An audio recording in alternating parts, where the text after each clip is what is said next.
Сәлеметсіздер ме? Мен доктор Арул Эбенезер Даниэлмін.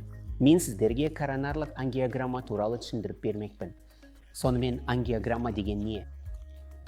Ангиограмма негізінен бұл диагностикалық тексеру. Бұл емдеу емес. Бұл диагностикалық тексеру. Не анықтайсыз? Сіз қан тамырларында қандай да бір бітелулер бар ма, соны анықтайсыз.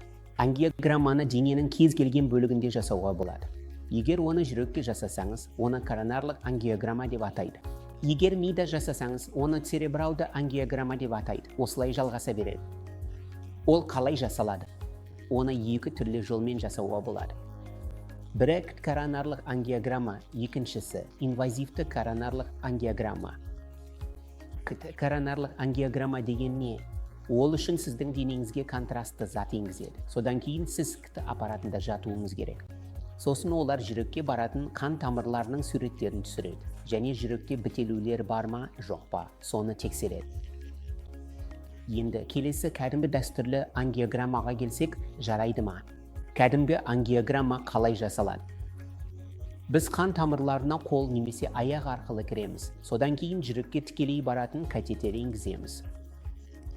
Сосын жүрекке контрастты зат жібереміз де тексереміз. Бұл шамамен 10-15 минут уақыт алады. Бүкіл процедура 10-15 минутқа созылады. Және жергілікті анестезиямен жасалады. Тексеруден өтіп жатқан адам толықтай есінде болады және кардиологпен сөйлесе алады. Сіз, құдайым-ау, дәрігер, жүрегіме катетер жібергелі жатырсыз ба деп ойлауыңыз мүмкін. Иә, біз солай жасаймыз. Бұл өте ауыр ма? Жоқ, мүлде ауырмайды. Катетер жүрекке енгізілген кезде ешқандай ауырсыну болмайды.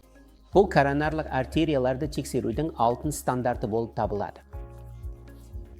Неге мен коронарлық ангиограмма орнына ангиограмманы жасай алмаймын? Шынымды айтсам, мен коронарлық ангиограммадан қорқамын. Сонымен ангиограмма кімдерге ұсынылады? Ал коронарлық ангиограмма кімдерге ұсынылады? Ангиограмма негізінен ең алдымен денеңізге катетер енгізуден қатты қорқатын адамдарға ұсынылады.